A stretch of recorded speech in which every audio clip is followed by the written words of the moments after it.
drop my pen already? Get a pen out this disc.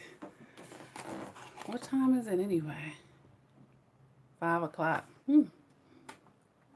I know like a lot of my Eastern time people are probably just getting off of work. They're probably like, are you kidding me? Hey, T. Johnson.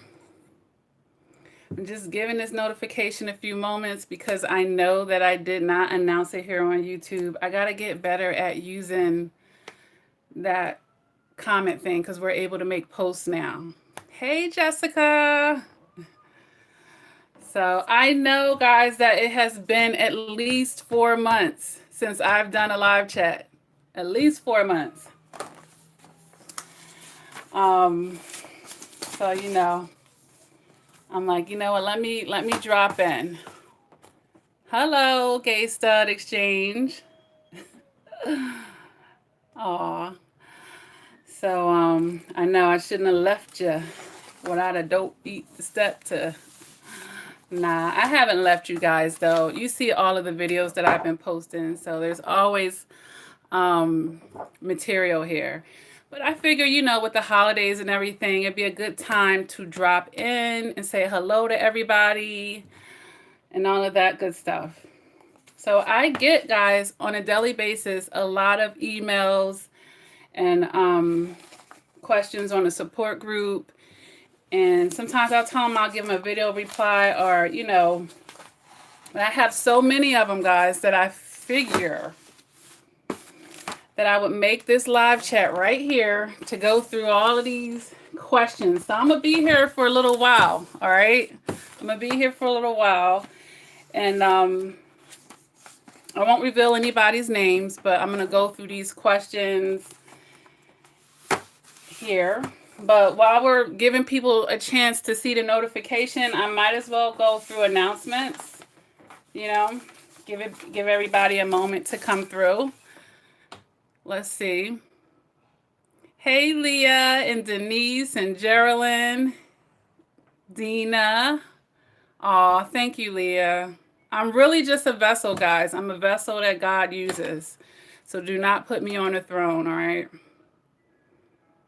Yeah. T. Johnson, have you watched my videos on Trauma Bond? And I'm going to actually, there's Trauma Bond information in here that it was a little bit further back in here for discussion, but I was going to touch on Trauma Bond, but I've made several videos already. Hey, Geraldine Lampkin. Sorry if I messed your name up. Hey, Leah B. And welcome to the live chats. I actually have a live chat playlist, and this will go in there as well. Aw, thanks, sweetie. Map NR, I don't know how to pronounce that. And Denise. All right, so I'm going to get into the announcements that I have here. And yes, I do have this church fan paddle. Yes, I do. I tried to chill my room out before this live chat, but you know, I'm still a little hot because I got this thick hair on my head here. I'm letting it breathe.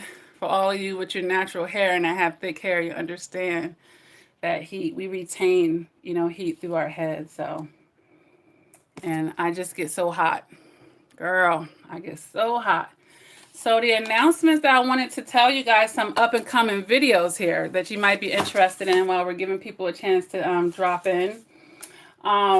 If some of you haven't noticed, I started celebrity coaching here on the channel. And I don't know if any of you have been able to watch any of those. And it's basically, you know, a celebrity may be going through something that I feel like a lot of survivors can relate to. And just to let you know that you're not the only one who experienced narcissistic abuse or traumatic relationships. So far, I've done Khloe Kardashian and I've done Wendy Williams. All right, and next on my list is going to be Nene Links. That one's going to take a little bit more time, but I have that video up and coming for you guys. I have some things to say about her through my observations, okay? And some of you may not know who she is. Good. But Yeah, she's on Real Housewives of Atlanta. You know, that's been an ongoing reality TV show for quite some times. I think at least 9 years now. So I've had a long time to observe Nene Leakes in action. So I have a few thoughts on her. All right, so where is that folder? Let me get that folder with the next videos that are coming. But I definitely know that one off the top of my head. I'm also going to do one about needing to clap back or needing to respond to the narcissist. I know a lot of you have issues with that. That one will probably be up in the next 24 hours. I could just spit that one on out quite easily. I'm going to be doing one about preserving your energy, preserving and reserving your energy, because that's very important to learn how to do, especially for those of you who have to co-parent with a narcissist. And my next live chat will be about co-parenting with a narcissist, so look out for that. I'm going to do signs of a liar. I'm going to do one called the Narcissist Family. 5 ways that you're ripe for abuse. All right, I'm going to be doing that. A video on knowing how to take charge. Hindsight. Oh no, this is something else that I'm working on. So not do that. And I'm going to do one on depression. And someone actually requested that video from me a very long time ago. And thank you for your patience. That's a very meaty topic. I never forgot about it. And it's something that I always wanted to address on the channel. So don't think that I've forgotten about you. I'm definitely going to get that up. All right. Yes, parallel parenting. We could certainly say co-parenting in quotes there, because we know that's not what's actually going on. And I have so much to say about that I'm not going to address it here on this live chat, but I'm going to make a live chat just for co-parenting with the narcissist, because that one, you know, a lot of people have issues with that. All right. So that's number 1 on my announcements. And we did number 2. The next live chat will be about co-parenting. And sidebar to that, I've created a child support coaching session on my website. For those of you who are struggling with child support and a narcissist, it's a 30-minute session where I give you a lot of tips and tools that are going to help you in your child support situation. And some of this stuff is outside of the box. And we know that's good with dealing with people like these. You can stay several steps ahead of them, and you know, maybe it's some things that you never considered that can be to your benefit. All right, and I always want to give you that edge. All right, so the 4th thing that I wanted to mention here is the Facebook support group for survivors of narcissistic abuse. If you haven't joined that, that link is below all of my videos. Once this one uploads, the link will be there. But you could easily find it on my About page and under any other video. Just click it and let me know that you're a survivor. Every day I do post a daily thread where you can go and vent to the other survivors, and you guys can support each other and that type of thing. And, you know, it doesn't hurt in filling the voids, you know, when you're in the healing process. And then, you know, I have little posts and thoughts that I share up there that could help you. All right. Number 5 on here is I do have a Patreon, guys. And for those of you who don't know what that is, it's an app that connects creators with the supporters of the creators. So if you always wanted to know a way that you could support, you know, my cause and the things that I do, Patreon is one way to do that. There's different monthly membership tiers that you can join, and it's a monthly membership that gives you further access to me and perks. So it's a great way to get further access to me, especially if you're having issues affording my coaching prices on my website. All right. So other great ways to support the channel, you know, it's not always about donating, but thank you to those of you who do donate. I do have a PayPal, a Venmo, a Cash App, and that information is under any link or on the About pages. All right. But even non-monetary ways to support the channel is to always like. I'm asking everyone that's in or coming into this live chat to please like it. It does help YouTube's algorithm push the content out. Anytime that you watch any of my videos, I would ask that you would like the video. It helps to push the content, like I said. Like, share, subscribe, all of that great stuff. And I do appreciate everybody who does do that. So thank you. All right. So that's number 7 there. And then also for those of you, sometimes I get a lot of lengthy emails, and that's fine, but I do have an email coaching if you want that email to be answered a lot quicker, because I have to juggle a lot of things, guys. Like I said, I get a lot of messages, all right? So taking advantage of email coaching is a faster way to get a reply to your email, because I have to take care of those people first because I have a timeline with them. And then when I get a free moment, I try to get to people who are just, sending them to my email, all right? I'm really trying, but I get so bombarded now, and I have so many survivors that pay for the service. It's very hard to get to, the people that are just sending them out of the blue, all right? So I'm really going to, I'm really suggesting that to you guys. Yes, I did see your request, Nikki, and I did actually respond under one of your requests for that video on the families and understanding what you're going through, all right? Let me just scroll up here a little bit, and I see that 40 of you are watching, so please like the video. Let me just scroll up. A lot of messages here while I'm doing announcements.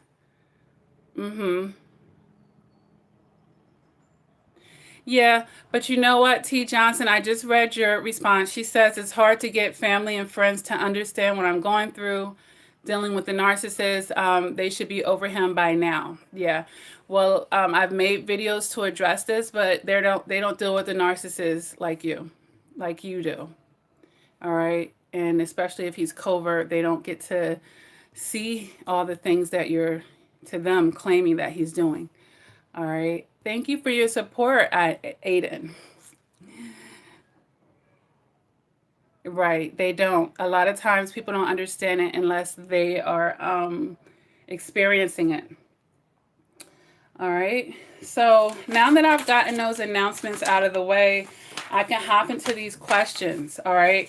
Now I have a whole pile here, guys. I have a whole pile here of people who have asked a lot of questions already.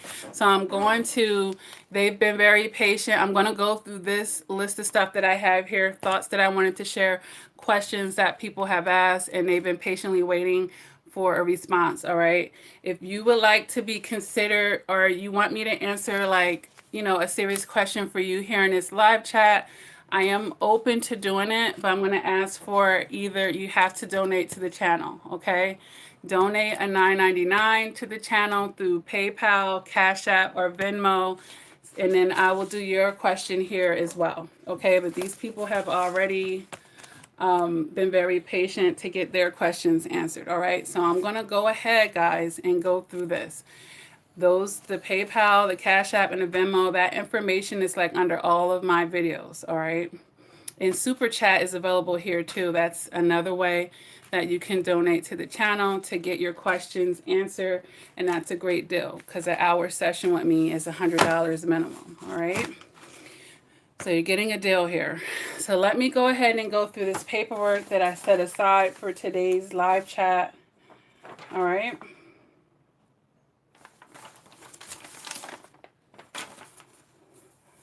So let's just get to the first part of the live chat that said the things that the narcissist hates. We know that's a lot of stuff, guys. The narcissist hates a lot of things. That list can go on and on. But the main thing that I want to say that the narcissist definitely hates is silence and unpredictability. Those are two really big things. They don't like your silence, and they don't like it when you're unpredictable. All right. Because as you can see, the narcissist studies people, and they rely on what they've studied. I'm just lighting some sage here. Something I advise all survivors to do, to clear your energy. After you clear it out of your home, out of your car. Yes, you can sage your car. And from around you. Every day I start my day with a sage around me. I say positive things while I'm doing it, and I release any negative energy, and I invite positive things into my life. And it's very relaxing to me. It's very relaxing. So let's just do that. All right.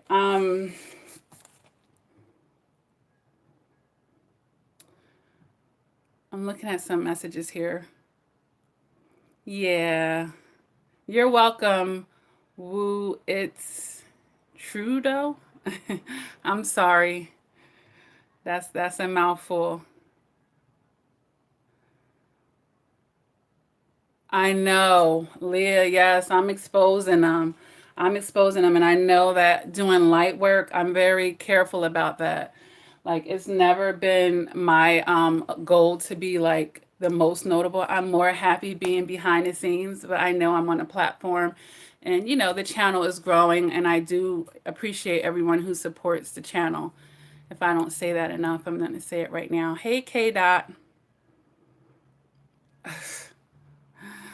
Mr. Sanchez, I love all people, okay? So, yeah, they definitely don't like silence and unpredictability. So when you're arguing, even when you're arguing and you're clapping back, meaning, tit for tat with them, expressing your dislike and your emotions and energy, it's just giving them time and stuff that you can't get back, all right? And they know that you're caught up in them, even if it's on a negative realm. So, when you think you're cursing them out and you're winning, it's actually still a loss because the narcissist likes negative or positive supply guys. Is when you become unpredictable, is when you don't give them that response. That's when you're actually going to get their attention, and that's when they're going to know that they lost because they don't have that control and power. You're not giving that to them anymore. So, they definitely hate silence and unpredictability. They don't like happiness. They don't want to see your growth. They don't like healthiness because obviously, the healthier you get, the more of a gap is going to be between you and that narcissist, and you're separating yourself, if you will, and you're not on the same wavelength. You can't be toxic with them if you're getting healthy. So they don't want your healthiness. They don't want your empowerment. I remember someone telling me this is why they were still in their last relationship, and they started watching my videos. And the narcissist was telling them that I was filling their head up with a bunch of junk, and they were trying to discourage them from seeking that knowledge and getting that empowerment. That eventually actually led to the breakup or the ending of that relationship. So I know at least one narcissist ain't too happy with me. They feel like I came in between their relationship, all this stuff. Like people, whew. So I ain't worried about it. Hey, Nikki, K. Dot. Yeah, yeah, because if you're confused, it's easy for them to keep running with that. All right. Aw, thank you, Lillian. Isn't it great? See, Lillian got my book, The X Factor Volume 1, and she just gave me that cosign that she really loved the book. I highly, highly recommend this book to the survivors here. For those of you who don't know that aspect of me, and for all the newcomers, some people may just be watching my channel for the first time right now. I've written 4 books, guys, to help people who have been in toxic relationships find some healing. So that X Factor Volume 1 book is available on Amazon.com and Barnes& and Nobles through ebook and hard copy. It's also available through my website, guys, if you want a signed copy. But it's really a very creative and entertaining book in a certain sense. And you will find yourself, chances are, in that book, in many of the characters that I talk about. So the first half of the book is a poetry book, and the second half of the book breaks down each poems. And the poems are basically centered around relational dysfunctions, and it gives you not only the dysfunction but the solution. And the whole idea of the book is to change people's perceptions on breakups and how we can see that an ending is actually a new beginning. So it encourages you to actually, take that breakup as a positive thing and not this, my life is over, and falling in the corner, falling into depression, putting this relationship on a throne. It's helping you change your perception. It's a great way to fill the void if you are about to go no contact, if you are early in your no contact or early in your breakup. I highly recommend that book. Everyone that's read it has just found it to be very precious to them. you know. So I highly recommend it. Good for you. Good for you. Oh, you're welcome, Simready. 7 months no contact. Wonderful, K Dot. Aw, thank you. Hold on, it just jumped. The one and only GOAT. Alrighty. So the next thing that I have here on here is crawl if you must. And this is just, you know, I have a memo pad in my phone. I have a memo pad in my phone, and things just fall into my head every day, and I'll create a note, and I'm like, this is a great time to share these notes. All of them don't need to turn into a whole video, but crawl if you must means, you know, allow yourself to be imperfect while you're getting better, because we're never going to be perfect, but you can work on aspects of yourself and crawl if you must, meaning, you know, if you look in the mirror and you finally took those rosy colored glasses off and you find, you know what, I have all these things about myself that I really need to work on, and you're really seeing the part that you played in the situation and how toxic you were, it's okay, you know, if you're just focusing on one thing at a time. You don't have to feel like you got to address everything at one time. As a matter of fact, you have a better chance of correcting things when you just focus on one aspect at a time. All right. And then if you crawl if you must, it's just a progression. Because, like I said, it's a process healing from these toxic relations and experiences. Um, it's a process, and you'll be able to see your progression. Like, you know what? I still need to work on this area myself, but man, I got that part down pat. So, this is what I'm talking about right now. All right. The next note that I have here is about weighing options, and that requires believing it's possible.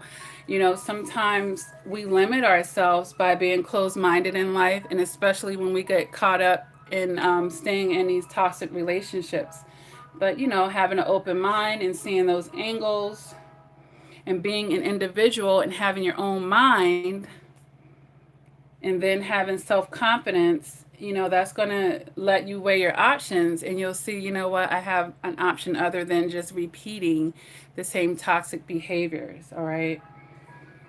And don't let that narcissist tell you you'll never be nothing without me. Nobody else is going to care for you. Yeah, you can't get anybody else. You know, all of the crap that they try to say at the end to get in your head, to keep you. They're just hoping that they'll be able to plant a negative seed and let it sprout in your mind, and, you know, keep you where you shouldn't be.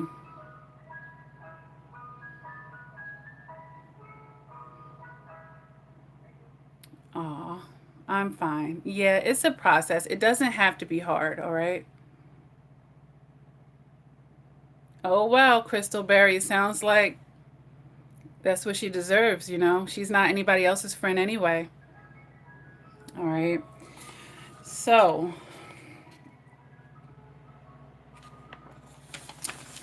I just want to jump to some of the questions. All right. Well, let me do this one more because this is really good. Here's another note before later on we'll get into some other quick thoughts that I jotted down. But understanding that the real battle with the narcissist is fighting your inner child, and how the inner child must be healed and released, you know.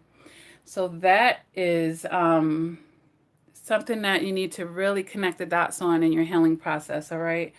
When you put it in that point of view, you know, I don't know how many of you are understanding that aspect of things, all right?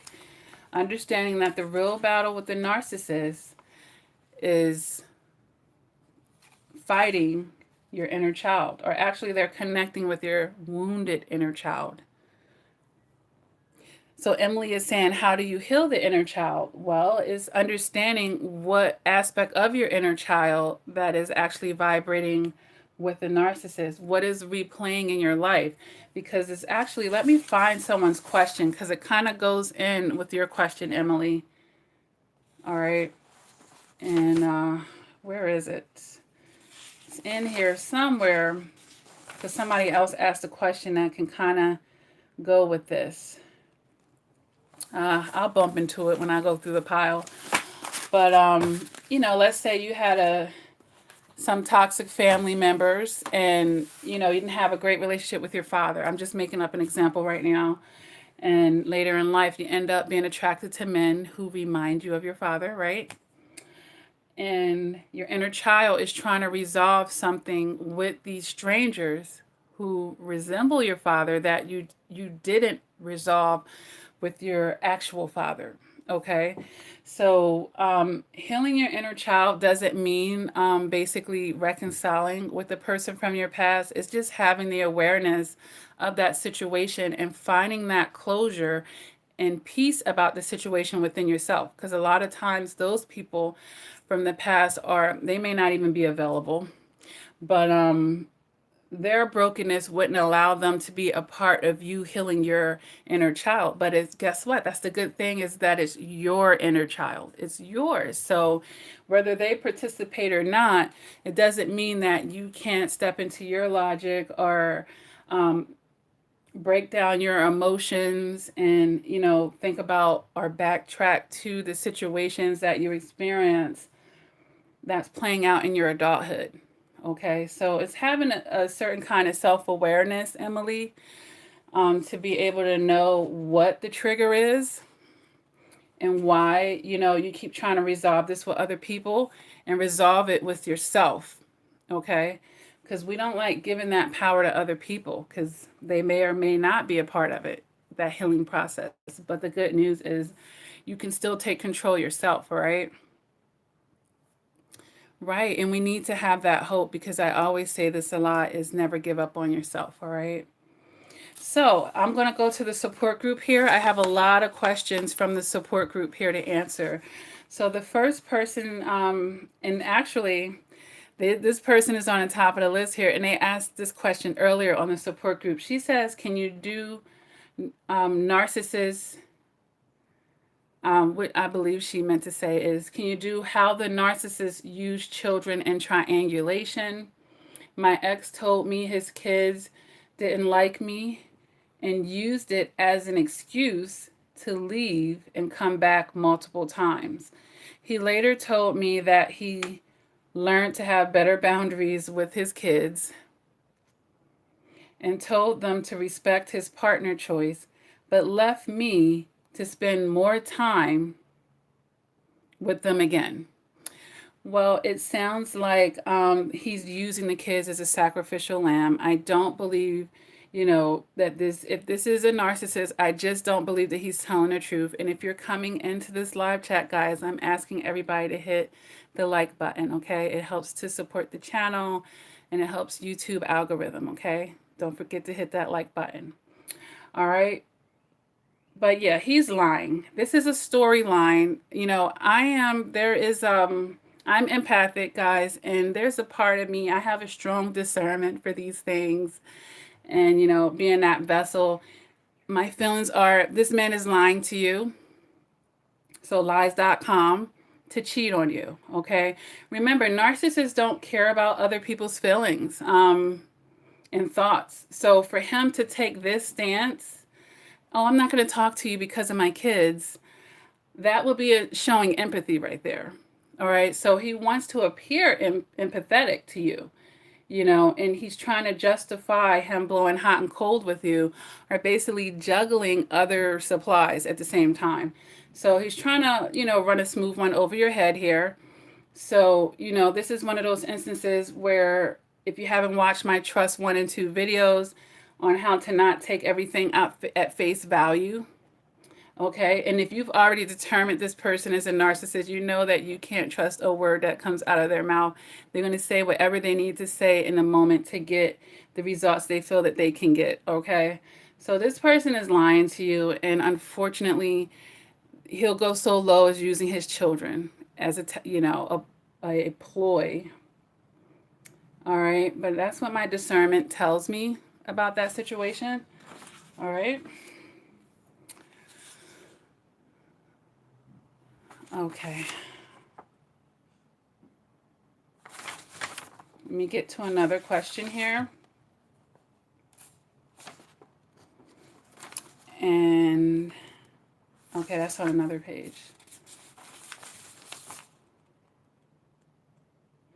All right, so someone on the support group asked me, why am I still angry at myself for staying so long, even though I knew there was something very wrong? I still feel traumatized by the experience. Some days I feel thankful for what I have learned, but some days I just feel angry. Okay. So this person hasn't forgiven themselves. So I'm going to tell you that right now. You have not forgiven yourself. And most of the time, we're our own worst critics. All right. And because you were traumatized, it's going to make you go through the motion because when you go through a trauma, you have to go through a grieving process. All right. And it's going to make you feel like you're going through the motions. And that's normal when you're healing from a trauma to have good days and bad days. All right. Trauma takes time to heal. All right. So I just want to reiterate here because I do have like a 3-part series on anger. If you guys haven't watched that, I believe I created a playlist called Narcissistic Abuse and Anger if you're struggling with that. But I always say that the anger itself is not a bad thing, is what you choose to do with the anger, guys. All right. So in those videos, I give lots of outlets and ways to healthy ways to release that aggression that you're feeling and that those emotions, all right? So that you're not swallowed by it. All right, so here's another question from the support group. I'm still triggered by my insecurities and inadequacies about myself. And also wanting revenge/karma, wanting him to pay for the hurt he caused. And also in making me feel like I wasn't nothing compared to, excuse me, the trash he's presently entertaining. All right, so as far as the narcissist making you feel like something, that's giving that person authority. It's for someone to make you feel a certain way. You might not want to hear this, but that's authority or power that we have to extend to them in their words and their thoughts and their beliefs. I can say I am what I am. I don't care who believes it or not. I don't care if I was dating you or not. I don't care how close we got. You can't make me feel a certain way because your opinions and your thoughts don't define who I am. And if you feel that way about me, then obviously you don't need to be a part of my life. That's a sure red flag to me that you need to go about your way. Not that I need to change the way that I feel based on somebody else. And that's something that people that are healing from codependency really have to work on here. So it's quite possible that you have some codependency to heal about yourself. And you're still triggered by your insecurities and inadequacies. So are they your insecurities and inadequacies? They are yours now, but did you make the ones that the narcissist told you had? Did you take ownership of that? And did you accept it as your truth? Have people told you you're this and that and you've accepted it as your truth? That's something to consider.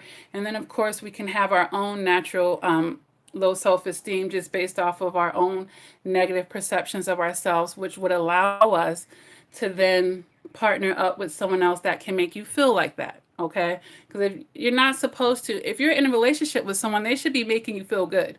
And I understand that relationships can have their ups and downs, but the downs do not include making me feel worthless. That's a deal breaker. That should be a deal breaker here. But codependents, they enmesh with other people and they put the relationship before themselves. So that will subject you to that. And as far as the revenge and the karma, that's your ego. Okay, I made a video on the narcissist and karma, so I highly recommend that you watch that video. And wanting him to pay for the hurt that he's caused. Who's to say he's not getting karma for that? Who's to say? But it's our ego that says, I need to see it and I need to see how much. I need a front row seat. And we don't always get that front row seat, guys. All right. And then this last part, making me feel like I was nothing compared to, excuse me, the trash he's presently entertaining. Now, the narcissist's new supply, chances are, is another person that has brokenness that could possibly be resolved through this toxic relationship. They're going to get the same opportunity The narcissist is going to shine a light on their vulnerabilities, and they're going to get the same opportunities you did to try to see the light and heal their inner child, or correct, things that need to be resolved within themselves. So if they're with this narcissist and thriving and striving, it just means that they have a lot of brokenness. And over time, hopefully, the narcissist will be able to break them down and get them to realize some things about themselves so that they can be liberated or delivered just like you. Because I firmly believe that the universe uses the narcissist's darkness to make you lighter. They know the narcissist is not going to change, but can we work it for our good? Yes, we can work it for our good. We can put this narcissist in a pathway with A, B, C, D, all these people. And through those connections, these people have the opportunity, because they're going to be open in a way that the narcissist is not, to be able to make the changes and become better. Ultimately, it's a harsh delivery, but nonetheless, it is an invitation that you all should be taking. And hopefully, if you're here on this channel, it means that you've taken that invitation, guys. All right. So hopefully that helps those two questions right there. We have to watch the stories that we tell ourselves. Because if we just take all the negative things, oh, this one thinks I'm this or that, we have to be able to agree to disagree. I mean, you can think what you want to think about me, but I know me better than anybody else, and I define me, not you. I always say this to survivors. You want to get it to the point where if the whole world was against you, you will still deserve love from yourself. You still be your own best friend. You still have yourself back, even if no one else in the world stood by you. That's the kind of love that you need to have for yourself. And that is the kind of love that makes you practically bulletproof to these abusive personalities. All right.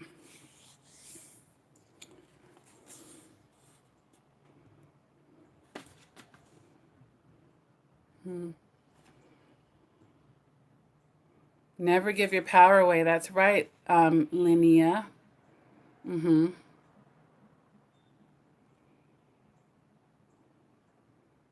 Right. All right. So let's go to some more questions here.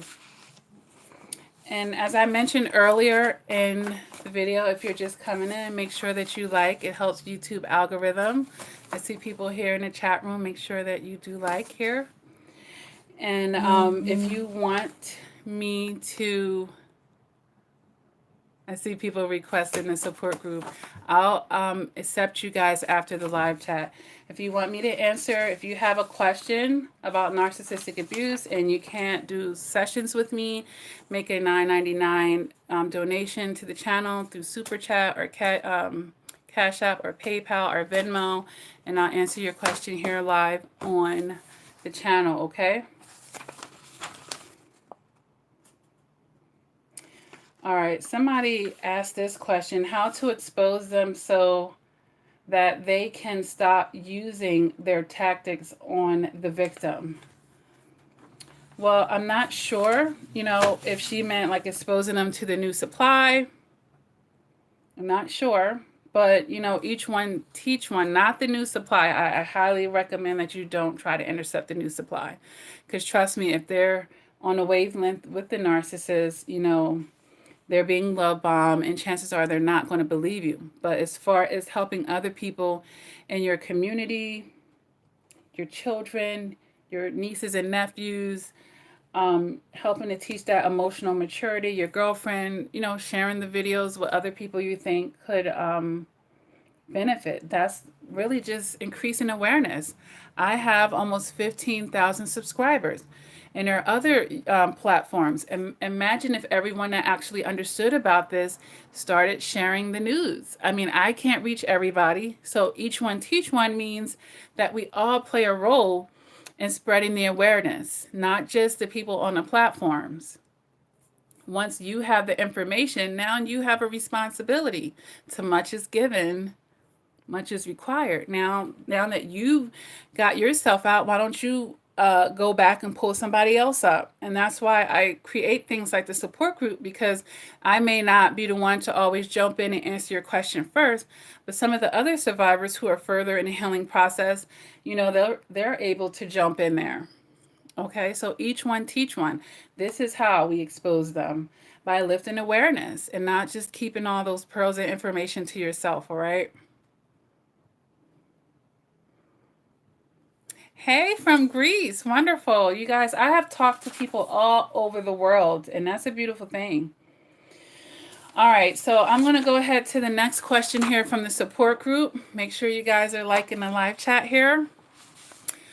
The person says, I was in love with the narc and I saw a million signs. I grew up in an abusive household, mentally, physically, and emotionally. My father was a rageaholic. When I grew up, I now realize that I just needed someone of the opposite sex to just treat me nice. My trust in men has been damaged since I am not willing to go through being abused again, especially by the vampires. All right, so this person is very heavily involved on a support group, and I really appreciate your high activity on the platforms. All right, you're always there asking questions and showing support, so I really want to thank you for that. You know who you are. But I definitely see this message right here screams a lot of codependency. All right.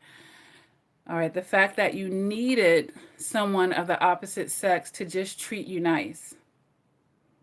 All right. So that lets me know that you want to feel love through external relationships. That lets me know that right off the bat.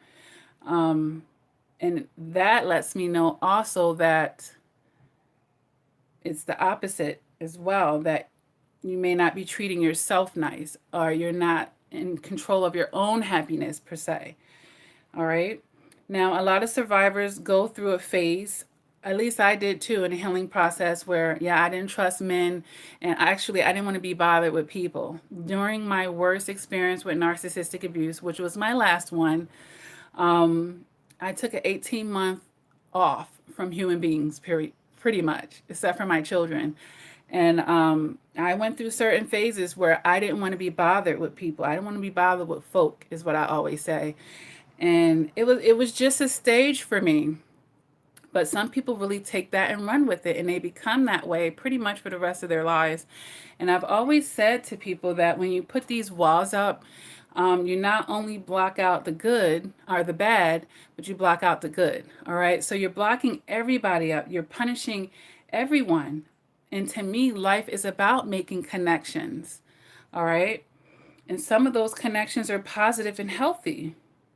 So there's no need to not trust all men.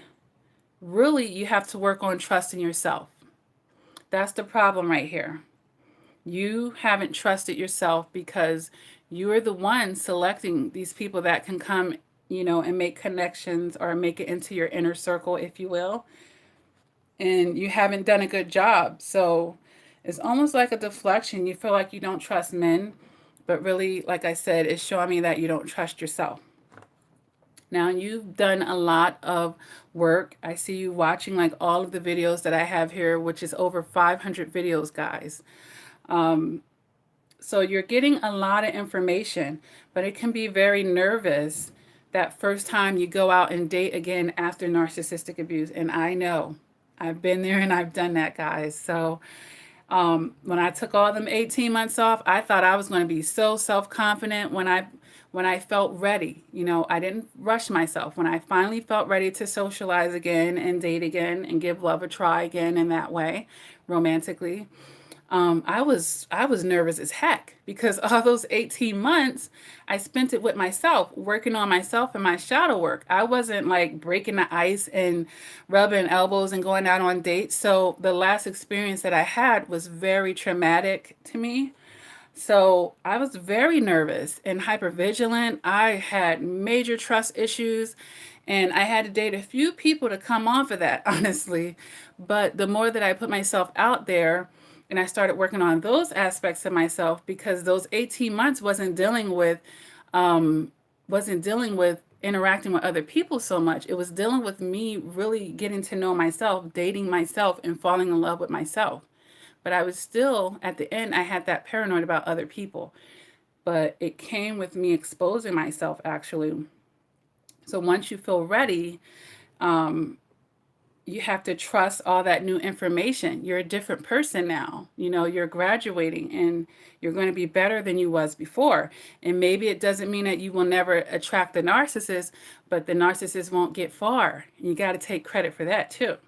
So this person is playing out, you know, their inner child brokenness in their other relationships, and they're trying to reconcile the relationship that didn't work out with their father through those romantic relationships. Like, it's pretty plain to see with that. It's pretty plain to see with that. And you're right. You're not willing to go through being abused again, especially by vampires. You're not going to get abused by anybody. You shouldn't be willing with anyone. And you're right. You're right to feel that part. But I don't want you to be blocking everybody out. It just means that you have to do some more work on trusting yourself. That's what that means, all right? So hopefully you could take that advice. And perhaps you're not ready to start dating just yet. You have a little more shadow work to do on yourself so that you could trust yourself to make better decisions and people to use your discernment, okay? Let me go in here. Oh, hey, Tarsha Mitchell, you're very welcome. Yes, the live stream will be saved. Every time, what'll happen is it'll upload like a video, all right? Hold on a minute, guys.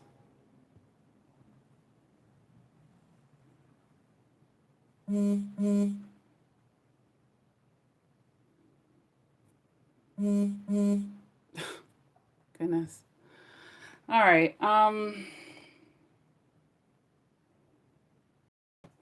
Here's another one. Here's another question from the support group, guys. And she says, I understand that narcs cannot love. It's still difficult facing the truth that my narc father never cared. And being discarded during serious illness was tough. All right, and that sucks. I know. But what I can say, and I've made videos about this, is, you know, we attach to titles. We do. And we get sentimental and emotional about it. It's not weird or crazy because we're wired that way. We are wired and born as babies to want to connect with our primary caretakers, which is typically our mother and our father, okay? So, you know, because it was your father, it's like an extra kind of sting with you. So that's what I mean by being attached to titles. And sometimes, unfortunately, sometimes we have to disconnect from those titles so that we will take things less personally and understanding, you know, that that person basically has a mental illness that has created a personality disorder, okay? And no matter who that person meets or who they're with, you know, they're going to be toxic in this way. And not even you being their daughter can change that about them, okay? So when we detach from the titles, guys, it helps us, you know, get more healing. All right, so that's my advice. Gotta learn how to detach from the titles. All right. All right, let me see here. This is just a note that I jotted down, and this is just some pearls here. And if you're entering the live chat, please make sure that you like. All right, it helps YouTube algorithm push the content out. Just a reminder to like the live chat. But I want you guys to understand what the narcissist is going to exploit about you. All right, and my note that I jotted down is what you want the most is what they try to exploit you for. You got to think about that. When someone takes someone for ransom, if someone kidnaps your son, your daughter, your loved one, they're taking something that's a prized possession of yours, something that you care about the most. And that's what they will try to exploit you over. Now, here's where it gets interesting with the narcissist. And since they're typically trying to find something emotional and psychological, if you care most about being in a relationship, that's where they can exploit you. You see what I'm saying? This is why you can't put relationships on the throne, guys. This is why you can't put that relationship before yourself. They're going to be able to manipulate and exploit you for that. But if what matters the most to you is your self-respect, staying the course, having a peaceful and healthy life, living in your purpose, if those things mean the most to you, how can they exploit you for it? How? They're going to have to constantly treat you with the most respect, and we know that they can't do it for but so long. So if anything, now they're going to be the ones exploited, because now they're going to be the ones on their toes. They're going to be the ones that has to constantly be this good person that they're really not, and they can't. The mask is going to drop, and that is when you're going to discard them. You realize who they are, because what matters most to you are the things that protect you and not things that make you vulnerable. So I really want to connect the dots. A lot of survivors don't understand that. They're exploiting you for what matters the most to you. And if it's something toxic, that's when they're going to take it and run with it. They'll be like, just like this, oh yeah, oh yeah, okay? You got to recognize these things, guys. Got to recognize it. Let me look at the chat here. They haven't broken your spirit, Eye of the Tiger. You're still here. That's giving them way too much credit.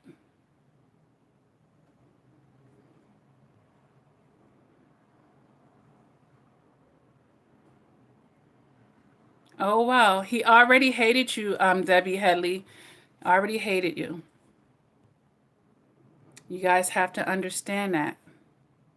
It may have felt like the narcissist cared about you during the love bomb, but they didn't, okay?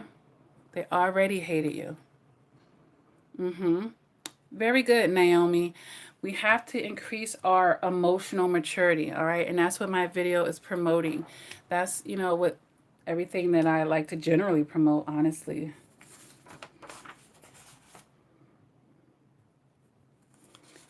Yes, very peaceful. You see when you let go and you step out of resistance. And you didn't want that ending, but you see where that ending is a blessing. It's a blessing, all right? And I see a lot of people joining in the live chat. Make sure you guys are liking. It helps YouTube. All right, let's see here.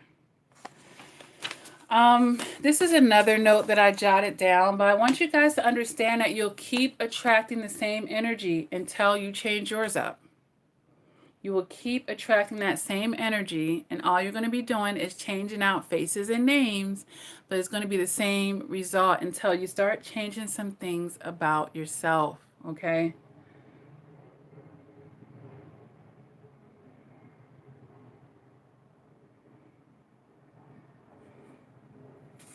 All right.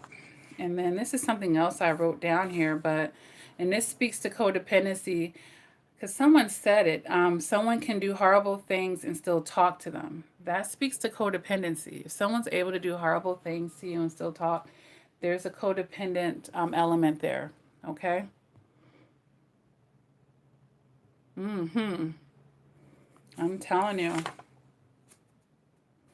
And you know, just accept that new beginning, and nothing will be the same again. But thank God for that. You know, like, thank God for the change. You know, life is about changing, growing, evolving, taking those lessons. I really try to break this down when people are like, why did I have to experience this? You know, maybe the universe, maybe God gave you some whispers and it just wasn't working, but he knew through this experience would shake you up, jolt you, and get your attention.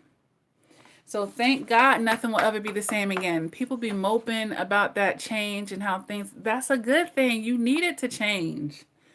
You need to change. All right. Quick note to those of you who are divorcing The narcissist, start thinking and get out of your emotions, all right? Something just told me to throw that out there. Start thinking. You're going to be too much in your emotions and not thinking.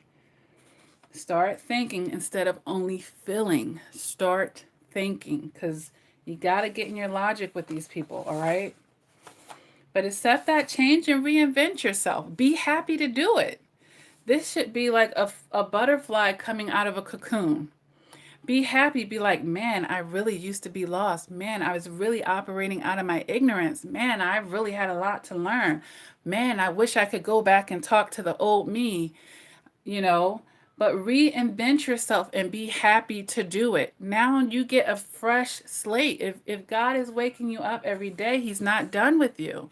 He's not done with you. He has some beautiful purposes for you. All right, you weathered the storm, and the narc didn't win because you're here today, standing strong. You should be congratulating yourself. Be like, man, before I would still stay in this toxic situation. I wouldn't have stood up for myself.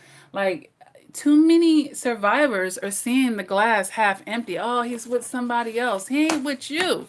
That person has some lessons to learn. He's going on to the next person who's getting the opportunity, just like you did, to grow and become better. He don't need to, you should be happy. Somebody else's lesson. You already took enough. You got yours, all right?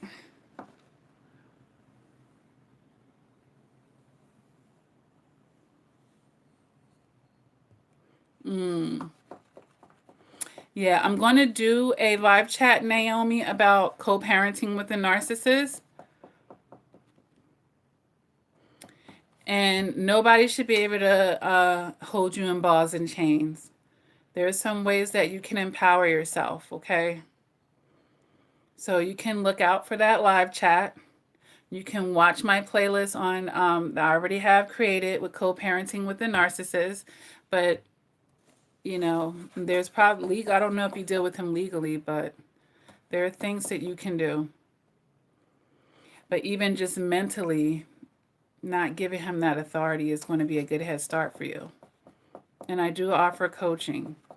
You got to get that peace of mind. Don't give that over to anybody.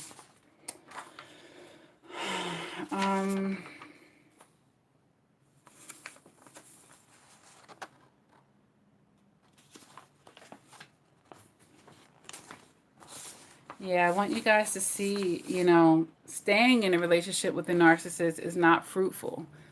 It's not fruitful for your life, but taking your lessons, that's when we're getting fruitful, guys. That is when we're getting fruitful.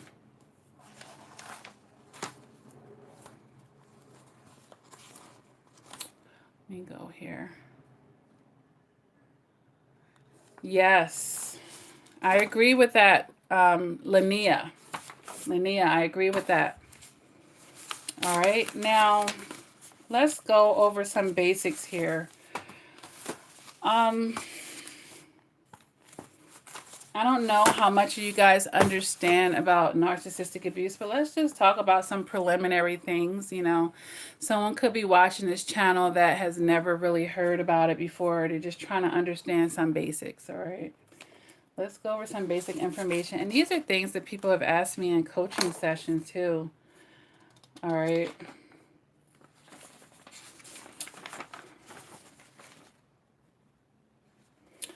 But, you know, maybe we could hit on this trauma bond. Which one should I do first? Let's just go over these basic things first, and then we'll go into 10 more ideas for healing over the trauma bond. And for those of you who haven't watched the video where I really broke that down,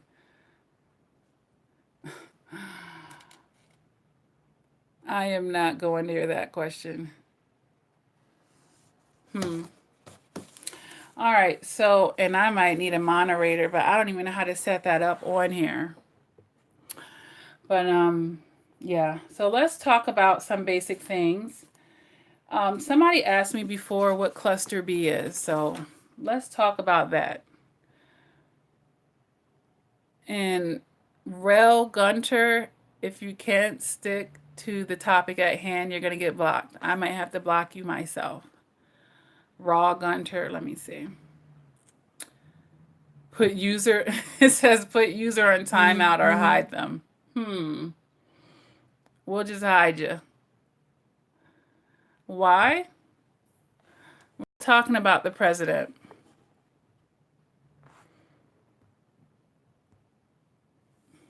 I'm trying to figure out if you're a troll here. Got my eyes on you. All right, so cluster B encompasses people with NPD, or a narcissistic personality disorder, and there are 3 million people diagnosed with that per year. Okay. HPD, which is histrionic personality disorder, that's a drama king or queen, self-centered, attention-seeking person, someone that exaggerates, that's histrionic. Then we have BPD, this is all under cluster B, borderline personality disorder, over 3 million cases per year. And that person has unstable mood swings. They have identity disturbances. That's when they're seeing themselves in a way that they actually aren't. They have antisocial behaviors. And then there's actually APD, which is anti-social personality disorder. And they say over 200,000 people are diagnosed with that per year. And they disregard the rights of others in a nutshell. Okay? So those 4 personality disorders make up a cluster B. Okay. And then, this kind of goes along with the video where I said narcissists usually have more than one thing going on with them, even if it's something like bipolar, which has nothing to do with this cluster B per se. It's a separate type of diagnosis. But the narcissist can be, the NPD, which is the narcissistic personality disorder. We can all see where they're HPD for the most part. Drama kings and queens, self-centered, exaggerating stuff. BPD, unstable moods. That's why they have these patterns of love bombing and blowing hot and cold, devaluing, discarding. That's BPD right there. Antisocial, disregarding the rights of others. All of them seem to do that. So, when you're meeting this narcissist, they be NPD, HPD, BPD, APD, and bipolar. You have all this sickness around you. Oh, it's disturbing. Okay, it's very, very disturbing. In a nutshell, they have a mental disorder, and that's basically causes significant distress and impairment of their personal functioning, and that's a part of the personality disorders. All right. And that's a class of mental disorders characterized by enduring maladaptive patterns of behaviors, cognition, and their experiences, exhibiting across many contexts, are basically exhibiting in their behaviors and how they lead their life. And it deviates from what's accepted by society. All right. And that word maladaptive, you might hear that a lot. And it just basically means a trait or behavior that's more harmful than helpful, that they've taken on as a part of their characteristics to be able to manipulate, basically. And I'm going to be making a video about how narcissists are created, but, it could be genetic, but it's mostly environmental here, environmental factors. That are driving this, all right? And I've made a video that talked about the kinds of narcissists, and I said that there were 6 kinds and 2 ways that the narcissist lets out their narcissism. So the 2 ways that they're letting out their narcissism is through overt or covert, okay? So overt is aggressive. It's out loud in your face. And the covert is obviously the overt grandiosis. That's that word, grandiose. And covert is them trying to hide, all right? Trying to cover. Covert. Cover is in the front of covert. They're trying to cover it up, all right? And the 6 kinds of narcissists, we have malignant, sociopath, psychopath, cerebral narcissist, somatic, and inverted. Inverted. Now, that inverted one, people don't really talk about them like that. But, you know, because they might actually come off as the empath. It's kind of confusing. But if you, oh, really? Is buffering bad? It could be your internet because it's not buffering on my end, Rachel. I'm sorry. Yes, Yola. People get so jealous and bitter about the narcissist jumping into another relationship, but that's you running off your emotions. And it's easy to do when you're fresh off of that discard and betrayal from the narcissist. All you can feel is your hurt and your, you know, your emotions are all over the place, which is what they want, which is triggering you to do more of what they want, which is to feel jealous, bitter, start blaming yourself and all of these things. But if you understand how narcissistic abuse works, you'll understand why they had to jump into another relationship. I've said this in other videos, they're constantly running from themselves. And just like an alcoholic uses alcohol, a drug addict uses drugs, the narcissist drug of choice is a relationship at that point. And it doesn't mean they don't have other types of addictions in their life. They could be an alcoholic at the same time, but they're using the drugs, guys. They're using the drugs. I mean, they're using their relationships. They might be using drugs too. They're using a relationship as a drug, okay?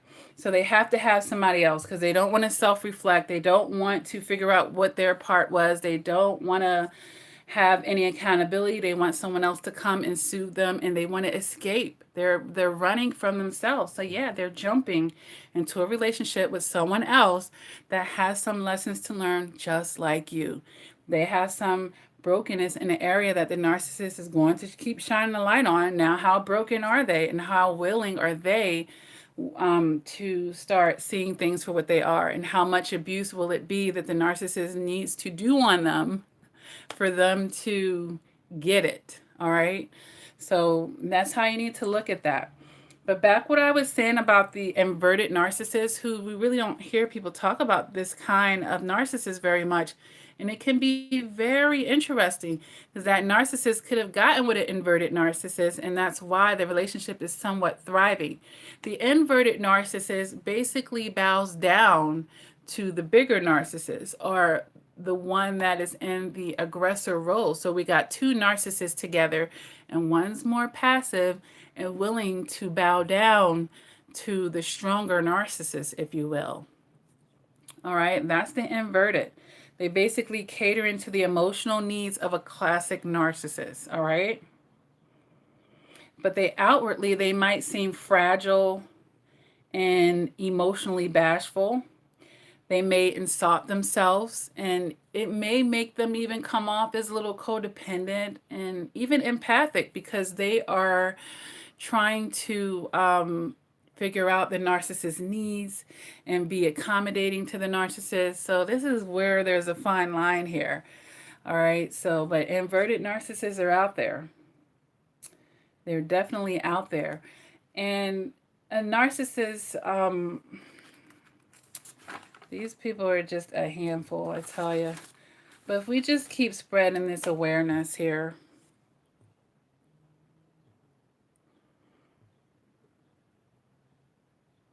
Oh my gosh. But here's the thing, Simready, it's not always about looks. Because some of you might be like, you know what, that narcissist I was with, he wasn't even attractive, but he got into your head. So that's what it is. And now with the online dating and everything, because this survivor says, I pray he finds a new supply. It won't be easy for him. He's too old and he's lost his looks. But if he could find a way to get into somebody's head, okay, and then maybe go younger to someone who don't know any better and don't have as much life experience, he might be able to manipulate them because they don't know any better. Aw, wonderful, Rachel. Hey, Tracy. Everybody shout Tracy out. She might be actually starting a platform of her own, if you guys don't mind, if you don't mind me saying that, Tracy. I'll be more than willing to help support when you do that. Definitely keep me up to date, because I can't reach everybody. So the more people are willing to actually start a platform and spread awareness, I think that's great.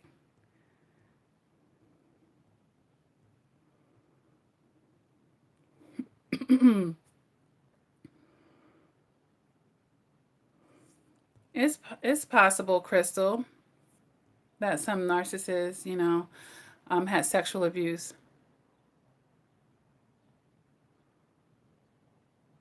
Right, Rachel. Yeah, everything isn't about the outward beauty.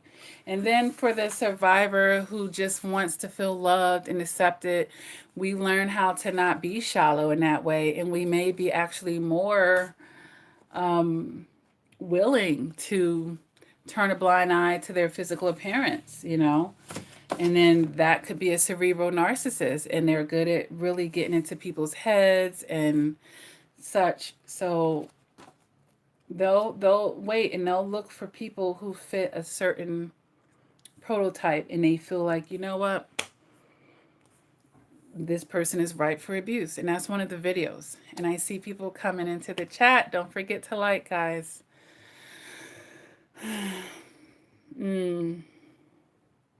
That's what they do. This cup has so much moisture coming out of it.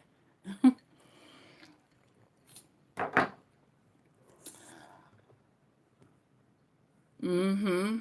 Yes. So let's talk about the trauma bond, because people have a hard time healing from that. First of all, you need to understand that it's not going to be an overnight thing. And some of you have operated almost your whole lives in a trauma bond existence, just from one person to the next, starting with your primary caregivers, okay? Now, I did a wonderful, wonderful, wonderful video, wonderful, Rachel, about breaking the trauma bond. But just like scientists study creating new habits, breaking old habits, and what do they say? It takes time. And the more they study it, like, I think someone was saying this new age thing about 3 weeks. And no, scientists have found that it actually takes longer than that, guys. And some of you are like, it's not what you want to hear, because it feels like, you're fighting against your flesh for that much longer. But it could take at least 45 days for you to really start feeling that relief from breaking that trauma bond. But just think about it. If you were with that person for years, 45 days is not even half the relationship. So it's going to take time. And that's good, Rachel. Watch as many as you can. It really is helpful. I went through that phase, hallelujah. I hear you. I went through that phase too. And I really had to get informed. All right. So if you go back and watch that video I made on trauma bond, and I believe there's a playlist for it. I need to open up my computer so I can see these things, right? I talked about from a scientific manner, because you really need to understand that. We talk about our emotions. What the heck? I heard the noise. We talk about our emotions and feelings, but if we understand it from a scientific angle, it allows us to really step into our logic. At least that's how I feel. And to me, it helps it become full circle. Now, in that video, I get really scientific, so go back and watch it. But just in a nutshell, I'm going to try to break it down in the most simplest form. When we're in these toxic relationships, our brain is actually reacting and responding to this, and it's creating connections with the neurons that we have in our brain, and it's creating a pathway. All right. So when the narcissist is love bombing, it's releasing feel good chemicals or endorphins, and it feels like a reward for all of the toxic parts of the relationship that we've experienced. And it kind of, over time, it makes the person look forward to those dopamine releases. And then it's something like a Stockholm syndrome, if you will, where when they throw us the crumbs of affections, or they come back to the love bomb after disrespecting us and or ghosting us, or whatever the case may be, that Stockholm syndrome, it magnifies it and makes it great when it's not, you know. And it's actually like a distraction, if you will, because it's like, what about what you just did? Forget about this love bomb, but what about what you just put me through? What about resolving that issue? And I made videos about how the narcissist tries to distract you with the love bomb phase, all right? So let's talk about 10 ways that we can help recover from the trauma bond. And the first one is to make a commitment to step into reality. All right, not what we wanted the relationship to be, not what we thought the relationship would be, not what the narcissist keeps promising the relationship will be, but what are the cold hard facts of what we're receiving, what we've been experiencing. So that's making a commitment to live into reality. But we gotta step into reality to live in reality, right? So that's important. So additionally, number two, we're going to live in real time. So not only living in reality, but being present in a moment. All right. So replaying the little love bombs that you had, and I debunked love bomb in many videos where no one should see that as a prize or a good thing. All right. But being present allows you to not live in the past, but learn from the past. You know, that's the main thing with that. All right. Now, number three is so important, guys, with breaking this trauma bond, and is live one decision at a time, one day at a time. Yes, doesn't it sound like a 12-step program? But this is very accurate, guys. It's very accurate. Just like if I'm coming off of alcohol, just like if I'm coming off of drugs, I can't a year from now, look, I got to make it through today. I got to fill the voids today so I'm not taking this person's Hoover. I got to fill the voids today so I don't feel like I have something to prove, that I'm not interacting with this person. I got to make it through today so that I'm not swallowed by, you know, the pain and the hurt that I'm feeling. So live one decision at a time. You know what? I escaped his Hoover today. Good. I can't worry about tomorrow's per se, but you know what? I'm getting moment through moment, okay? It doesn't mean that you can't set up some safeguards to help yourself, all right? And actually, while we're on this, I do have, I offer text or mobile text messaging support where you can text me instead of the narcissist. I offer this through one of my monthly Patreons. It's $150 a month. That's a great value, guys. And you can text me instead of the narcissist, all right? Only up to 15 people can be in that package, but there is space available. You would go to my Patreon. That information is all over my About page under any video than this one just yet because it's not re-uploaded. And join Patreon at $150 a month. You can text me instead of the narcissist, all right? Those people get priority on my cell phone, so you will get a response, all right? Yeah, so filling the voids and living one decision at a time, all right? Don't overwhelm yourself with, oh my God, next month is his birthday and let's just make it to next month, you know? All right? Number four, make a decision that only supports your self-care. How wonderful would that be? Now we're stepping into our self-love and our self-esteem, and nothing is too good for us, and we're having compassion with ourselves in a way that the narcissist didn't. We're not going to join in with the narcissist and start being our own worst critic and coming down on ourselves because there's no perfect human beings, you know, and there's just some things that you needed to learn. Don't beat yourself up over it. Just take the lessons, and you can do better now that you know better. All right? Yes, wonderful, Rachel. Taking a healing bath. That's wonderful. And for those of you who haven't watched the video that I made on spiritually cleansing yourself, I did talk about healing baths, okay? Aw, I see a super chat, and I'm going to get to you in one sec. All right. But the healing baths are, hold on one second here.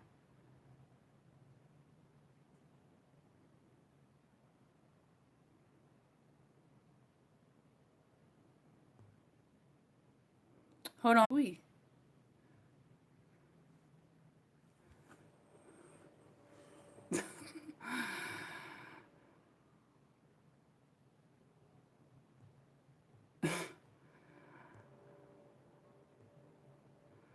All right, so somebody wants to know about manipulating the narcissist.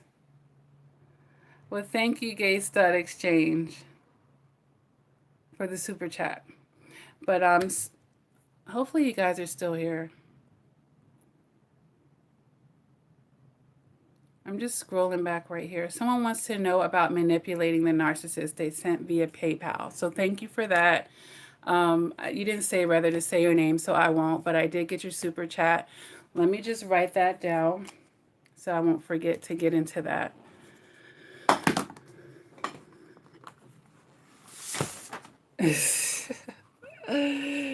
Oh boy, it sounds like this person is seeking. Are you trying to seek revenge?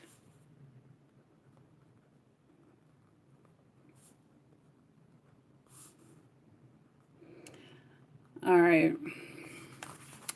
All right, I'm going to finish the 10 steps to recover from trauma bond, and then I'll get into that person, all right, who asked their question. All right, so we're making decisions that only support your self-care. So we know going back with the narcissist doesn't support our self-care, guys. So that takes some thought. That takes us thinking before we act, right? We're going to be thinking before we talk, thinking before we decide to go somewhere, thinking before we attach to anything, all of that type of stuff. All right, so if every encounter you have, you think, you know what, is this serving my greater good or not? That's basically what you're doing at that point. All right. The fifth way to help in recovering from the trauma bond is to start feeling your emotions. All right. And some of us are very disconnected because we were just chasing that relationship so hard that, and you might say I felt connected because it was hurting me, but ultimately there was a disconnect, you know, because that relationship was coming first.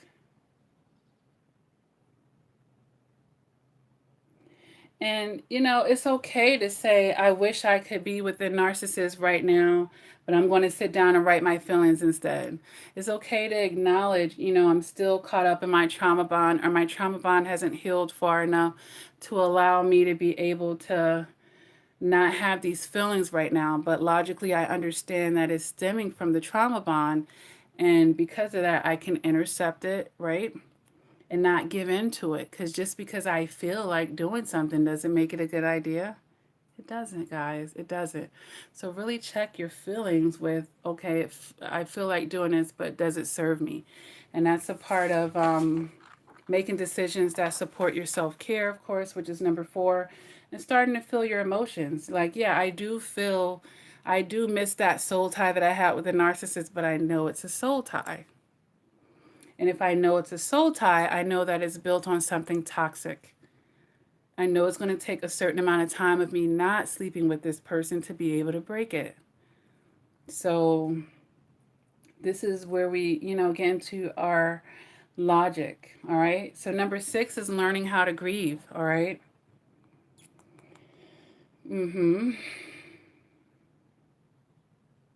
You're losing someone that was valuable to the toxic aspects of yourself. Okay. But as we're shedding the toxic aspects of ourselves, we're going to, you know, just grieve that, just that whole evolution, because you're going to feel something because your emotions were attached, whether theirs were or not, yours were. So there's a certain detachment that's occurring, and it's okay. Go through the grieving process. And I always tell survivors that you will be all cried out eventually. Okay. And if you have just recently entered into the live chat, make sure that you're hitting the like button, guys. Rachel said, I watched your videos 24/7 on replay and it's been a year. Good. Aw, you're welcome, Meredith.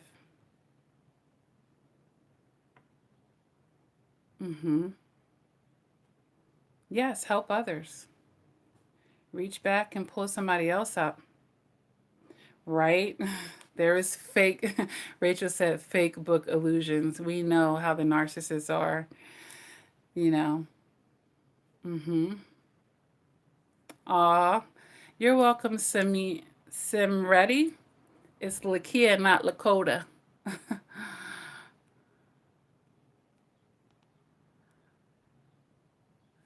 Yeah, Crystal. Yeah, you're going through withdrawal. You guys need to understand that about the trauma bond.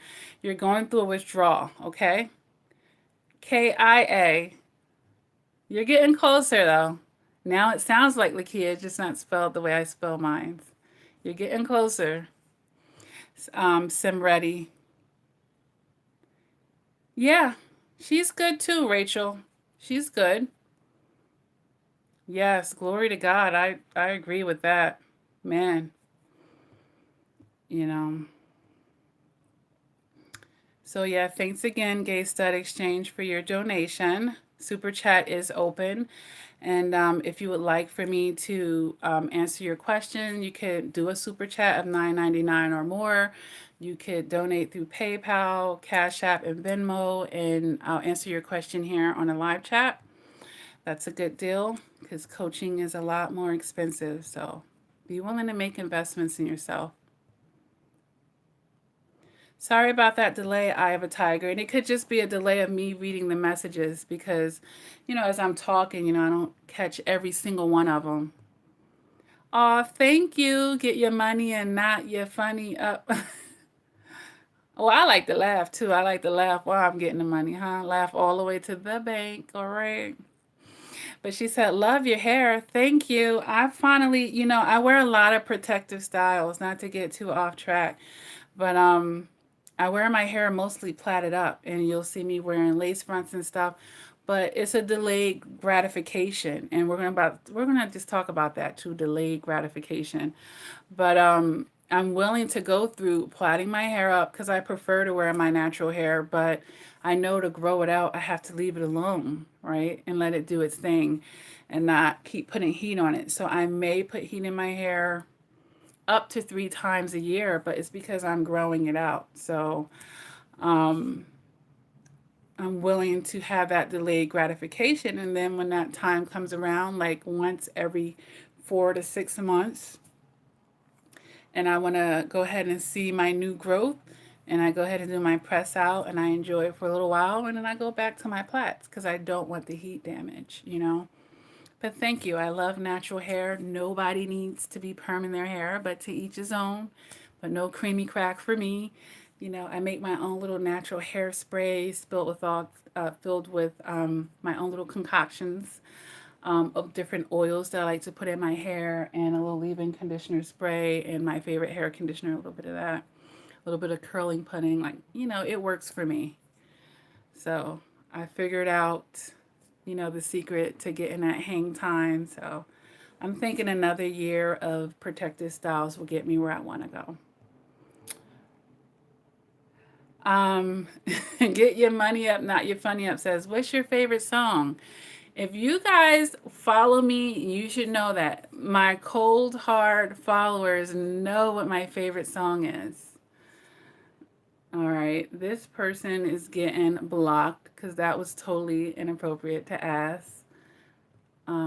If I touch this, I should be able to block them. Oh, maybe they left already. Right.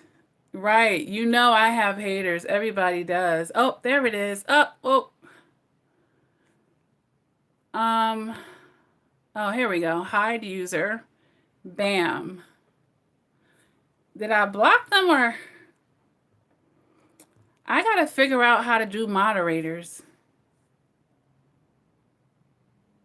Emma Lane, I don't know if you're having some technical difficulties. Um, right, Rachel? I wish I could make you. Oh, I might be able to make you a moderator. You want to be a moderator? Oh, I don't see that option here. How do I get that option? Eye of the Tiger said, Lakia, you need moderators. I do. I do. I'm trying to figure it out. Rachel offered to be a moderator too. What time is it? Like, I'm like, how do I? Well, I got rid of Rowan. Let me see. How do I do it? Because I never utilized that. I'm going to have to start doing it probably next time, because when I open my actions, it just says report, remove, put user in timeout, or hide user from channel. So I don't see where I can make someone the moderator.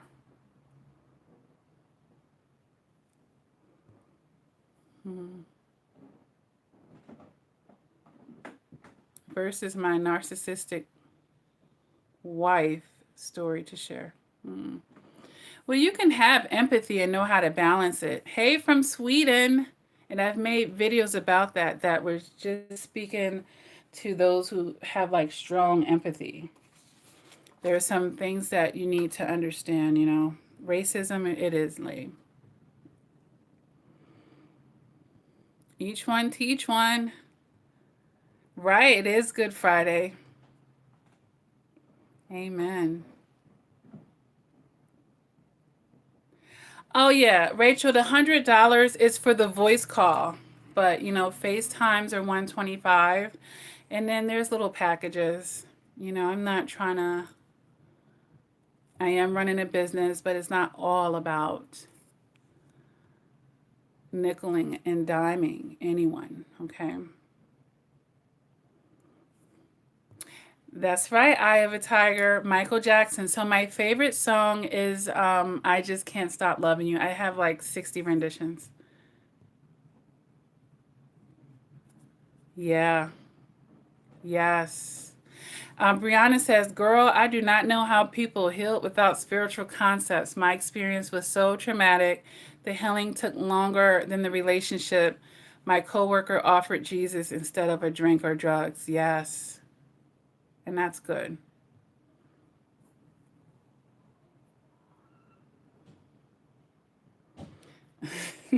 Thank you, Rachel. I wasn't going to answer that question. Yeah. So, Mel, that's your morning.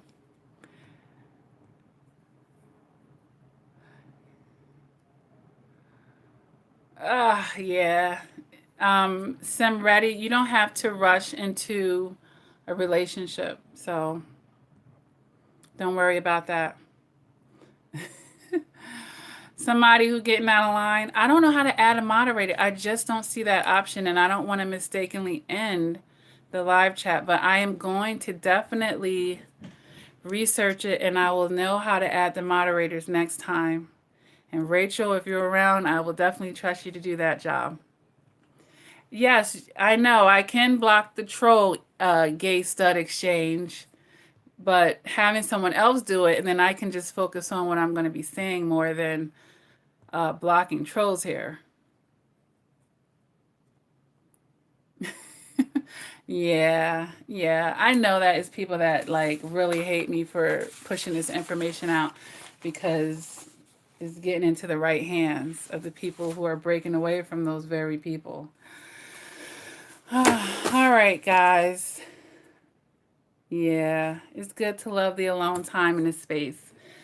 All right, guys. But as I said in the beginning of the chat, it's been like over 4 months since I did a live chat, but I never left you guys because I'm always putting videos up, and I try to be really good about having content. All right.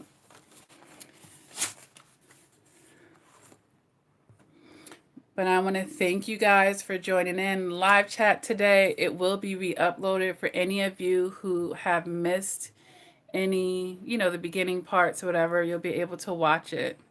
Oh, God bless you too. And for those of you who are interested, you can do one-on-one coaching. I have half an hour sessions, 1 hour sessions, live FaceTimes. So email coaching, so all types of ways. There's really no excuse for anyone that actually wants to have more. You can find a way through the website, through Patreon, even in just going over to the support group. As you can see, I answered a lot of questions from the support group. So it's one of the perks to joining the support group, all right? And for those of you who are sending me lengthy emails, your best bet is to sign up for email coaching, guys. Sign up for the email coaching, all right? Because I have a lot of emails to read.